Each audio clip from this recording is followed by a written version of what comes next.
Assalamualaikum warahmatullahi wabarakatuh. Waalaikumsalam warahmatullahi wabarakatuh. Saudara-saudaraku sebangsa setanah air yang kami cintai, yang kami banggakan dimanapun Anda berada. Alhamdulillah pada kesempatan yang berbahagia ini bisa menyapa kembali saudara-saudaraku semua sebangsa setanah air.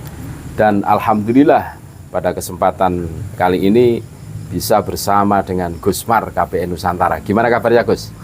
Baik, Alhamdulillah. Alhamdulillah. Sehat Gus ya? Alhamdulillah. Alhamdulillah. Mudah-mudahan saudara-saudaraku semua sebangsa setanah air juga dalam keadaan sehat-sehat selalu. Amin. Ya Rabbal Alamin. Ini mumpung ketemu dengan Gusmar KPN Nusantara. Ini Apa lagi? ada yang menarik dari Pekalongan ini Gus. Apa itu? Surat, bikin surat ini. Idaroh Aliyah Jamiyah Ahli Thoriqoh Al-Mu'tabaroh An-Nahdiyah. Pengurus pusat Jatman. Iya. Tentang apa itu? Saya baca dulu. Kami bacakan dulu ya. Idaroh Aliyah Jamiyah Ahli Thoriqoh Al-Mu'tabaroh An-Nahdiyah. Ini ada SK Kemenkumhamnya juga ini.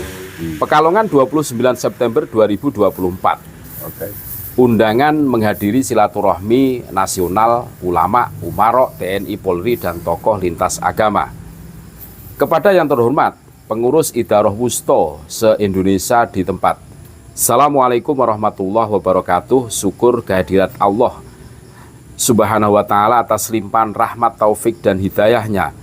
Sholawat serta salam semoga tercurah kepada junjungan kita Nabi besar Muhammad SAW beserta keluarga, sahabat, dan penerus risalahnya. Silaturahmi nasional antara ulama, umarok, TNI, Polri, dan tokoh lintas agama merupakan salah satu rangkaian rutin dari Maulid Akbar yang secara rutin diamanahkan pada Jamiyah Ahli Thoriqoh Al-Mu'tabaroh An-Nahdiyah atau Jatman sebagai bagian dari kepanitiaan induk Yayasan Kangsus Sholawah Kota Pekalongan. Kegiatan tersebut akan diselenggarakan pada hari tanggal Sabtu Pahing 12 Oktober 2024. Waktu sesuai dalam lampiran.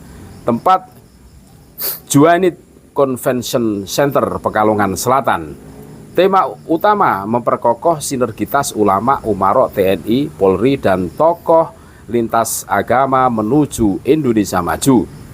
Sehubungan dengan hal tersebut, kami selaku Rois Am Jamiyah Ahli Thoriqoh Al-Mu'tabaroh An-Nahdiyah Jatman dan Khodimul Maulid mengharap dengan hormat lagi sangat kepada pengurus Idaroh Wusto berkenan mendelegasikan 5 orang untuk hadir sebagai peserta pada kegiatan tersebut.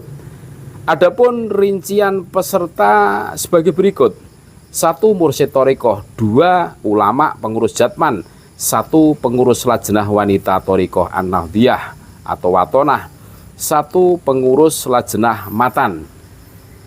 Dalam daftar nama dikirim ke panitia Silatnas paling akhir tanggal 10 Oktober 2024. Keterangan panitia hanya menyediakan akomodasi dan transportasi lokal Pekalongan. Demikian atas perhatiannya berkenan Bapak, Ibu, Saudara, kami ucapkan terima kasih. Wassalamualaikum warahmatullahi wabarakatuh. Rois Am Jatman atau Khodimul Maulid Dr. Habib Muhammad Lutfi Ali bin Yahya. Ini yang bertanda tangan cuma Habib Lutfi, sekretarisnya tidak ada Gus. Oh, tanpa sekjen? Tanpa sekjen. Ini gimana tanggapannya tentang surat ini? Padahal kalau kita cermati masa khidmahnya Rois Am Jatman itu kan terakhir September 2023 Gus. Iya. Ini gimana ini menurut Gus? Oke, terima kasih Kang Jo. Yang pertama tentang mata kegiatan pada surat tersebut ya adalah kegiatan yang baik, tidak ada masalah, dan itu sering dilakukan. Silatnas, silaturahim nasional. Ya. Intinya tajuknya, temanya keren. Tapi memang ada beberapa hal yang membuat pertanyaan publik saya kira. Yang pertama tadi tentang suratnya hanya ditandatangani oleh ketua umumnya atau Rois Amnya. Biasanya kan organisasi ya ketua dan sekjen, Sekjen. sekretaris gitu loh. Nggak tahu ini kenapa. Tobat mungkin Pak sekjen. sekjennya kan Pak Mas Hudi kalau nggak salah. Alam yang tahu ya Pak Lutfi dan Pak Mas Hudi sendiri. Ya. Yang kedua, di situ masih menggunakan surat kop resmi pengurus pusat Jatman Ya. dan Pak Lutfi Binyaya masih menganggap diri sebagai ketua umum Jatman. Padahal seperti yang kita tahu, selain persoalan bahwa para pengurus Jatman tingkat provinsi yang sudah menganggap bahwa kepengurusannya Pak Lutfi adalah sudah demisioner, sudah habis masa waktunya, dan itu dibuktikan dengan langkah-langkah sejumlah pengurus Jatman, baik di tingkat pusat maupun di tingkat provinsi, yang beberapa waktu lalu sowan ke PBNU, kemudian dilanjutkan pertemuan silaturahim di Hotel Surabaya, ya. Jawa Timur, yang intinya meminta kepada PBNU untuk menyelesaikan organisasi di tingkat Jatman karena dianggap bahwa pengurusan Jatman sudah habis masa waktunya atau sudah tidak berlaku lagi, sudah demisioner. Nah, hasil pertemuan Surabaya itu sebagaimana kita ketahui dan sudah pernah saya bahas di video sebelumnya, itu adalah menyerahkan kepada PBNU, untuk mengambil keputusan terkait dengan keorganisasian Jatman, termasuk Muktamar Jatman. Ya. Artinya itu membuktikan bahwa kepengurusan Rois Am Jatman Pak Lutfi Binyaya itu sudah dianggap tidak berlaku. Tidak berlaku. Kalau masih berlaku, mestinya kan tidak perlu diserahkan ke PBNU. Iya. Nah, Betul itu. itu artinya bahwa mereka sudah menganggap bahwa Jatman sudah tanpa pemimpin lagi. Sehingga kemudian untuk pergantian kepengurusan itu diserahkan kepada PBNU. Ya. Dan PBNU kalau tidak salah pasca pertemuan Surabaya itu kan memberikan jawaban bahwa akan segera diadakan sidang pleno PBNU untuk membahas tentang Muktamar Jatman untuk membentuk kembali kepengurusan barunya. Nah, itu ya yang pertama. Jadi menurut saya ini cukup aneh juga karena ketika Pak Lutfi Binyaya masih menggunakan kop resmi Jatman dan masih menganggap diri sebagai Rois Am Jatman. Mungkin secara administratif mungkin masih bisa debatable ya, masih bisa diperdebatkan. Tetapi secara moral kalau saya sebagai Pak Lutfi Binyaya, secara moral malu saya. Karena sudah kehilangan legitimasi, kehilangan kepercayaan dari pengurus-pengurus Jatman di bawahnya. Idaroh Wusto. Kalau saya malu, ya sudah, orang-orang di bawahnya sudah tidak percaya lagi, sudah menyerahkan ke PBNU, ikuti saja. Tinggal membuat permohonan maaf atau pengunduran diri, menurut saya itu lebih gentle daripada ini. Lebih terhormat lah. Nah, ini kan lagi-lagi nadanya, auranya adalah mirip dengan surat pembangkangan yang dulu pernah dibuat kan. Oh iya. Menjelang pertemuan Surabaya kan Pak Lutfi bikin surat kepada para pengurus Jatman Provinsi atau Idaroh Wusto untuk tidak menghadiri undangan PBNU itu. Nah, itu kan sebuah pembangkangan dari ketua Banom kepada induk organisasinya. Jatman kan badan otonom, organisasi di bawah PBNU. Jatman Pusat ya. Selain Jatman ada Muslimat, ada Patayat, ada Ansor, IPNUI, PBNU, itu semuanya adalah badan otonom di bawah perkumpulan Nahdlatul Ulama yang wajib tunduk patuh dengan ADART Nahdlatul Ulama. Ada ketua umum Jatman, ketua umum Banom membantah melawan kepada kebijakan PBNU, itu namanya makar ya. Pembangkangan. Ini kan sama bahwa kepengurusan para mursyid di tingkat alia dan juga provinsi sudah bersepakat menyerahkan penyelesaian organisasi Jatman ke PBNU, masih ada keluar surat seperti itu mengatasnamakan Rois Am Jatman. Ini kan menurut saya adanya juga semi-semi pembangkangan atas pertemuan sebelumnya gitu. Nah, yang terakhir atau mungkin belum terakhir ya, saya melihat ini mungkin lagi test case. Pak Lutfi Binyaya mungkin masih cek ombak tentang dirinya. Apakah masih laku atau tidak? Apakah masih laku, masih dipercaya, masih diikuti atau tidak oleh para pengurus Jatman di tingkat provinsi. Ini yang dibaca dari provinsi ya? Bukan. Instruksinya itu bukan ke Idaroh Wusto, tapi Idaroh Subiah itu kabupaten, Gus. Kalau Subiah kabupaten. Kabupaten. Kalau Wusto berarti mungkin semuanya mungkin. Semuanya. Mungkin semuanya, baik Idaroh Wusto dan Idaroh Subiah atau kabupaten, pengurus kabupaten diundang semua mungkin. Nah, bisa jadi itu. Jadi sedang mencoba apakah undangan saya ini masih diindahkan oleh pengurus-pengurus Jatman baik provinsi maupun kabupaten. Iya. Nah, ini tentu saja akan sangat bergantung kepada pengurus-pengurus Jatman, para guru-guru mursyid, ulama-ulama thariqah baik di tingkat provinsi maupun kabupaten di seluruh Indonesia. Saya tidak bisa memprediksi, tapi setidaknya kalau para mursyid, para pengurus Jatman ini membaca peta, melihat situasi, melihat dinamikanya, sampai kemudian PBNU ngundang para pengurus provinsi di Surabaya kemarin, mestinya sudah bisa memutuskan. Saya tidak akan mempengaruhi, saya tidak akan memprovokasi. Beliau sudah kiai-kiai sepuh, guru-guru mursyid yang sangat bijaksana, pasti tahu mana yang harus diikuti. Sudah paham lah. Ya, sudah paham mana yang harus lebih diikuti.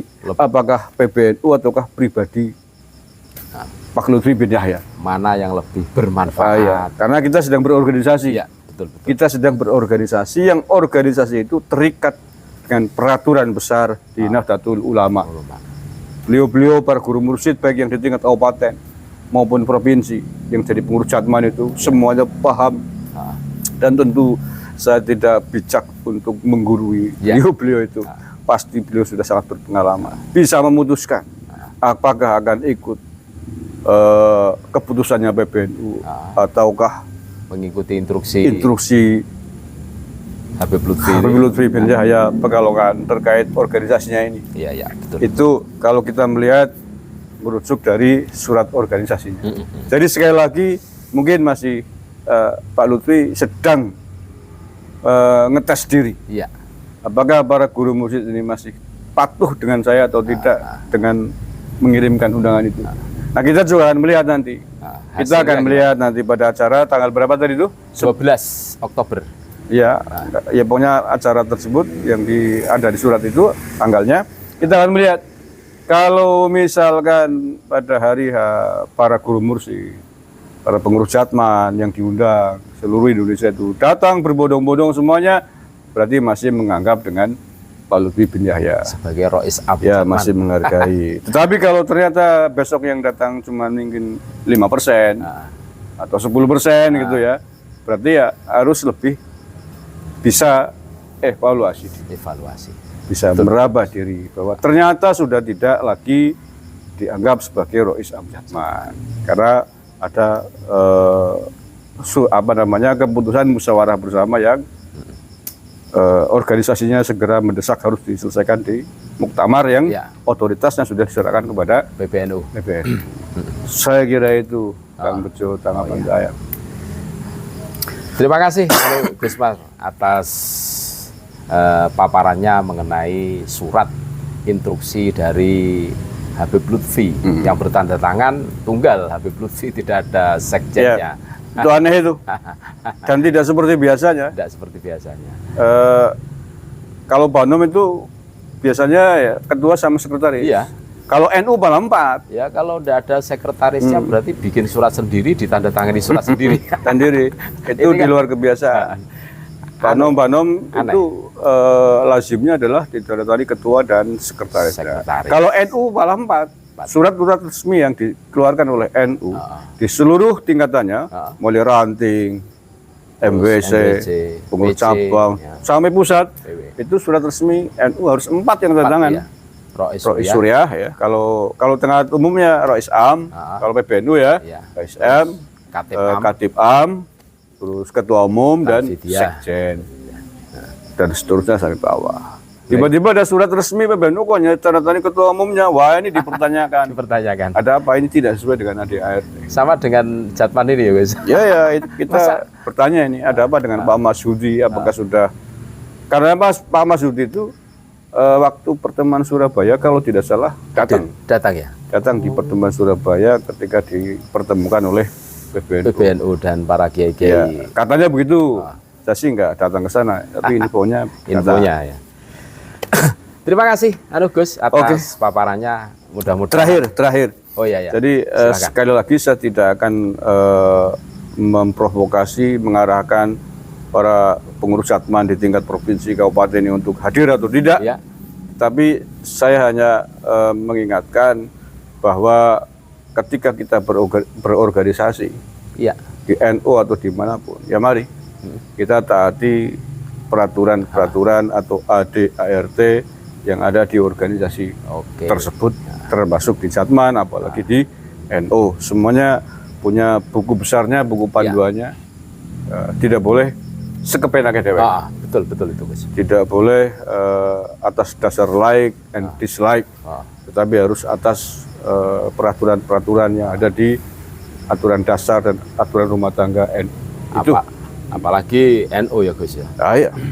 Ini harus betul-betul kita jaga kan. Ya. Oke, itu saya kira. Terima kasih Gus atas pemaparannya yang luar biasa. Mudah-mudahan mencerahkan kita semua, memberikan edukasi kepada kita semua. Terima kasih. Semoga Gusmar sehat-sehat selalu Gus. Amin. Terima kasih doanya. Terima kasih saudara-saudaraku semua, sebangsa setanah dan tetap NKRI harga mati, Nusantara milik kita. Assalamualaikum warahmatullahi wabarakatuh. Waalaikumsalam warahmatullahi wabarakatuh.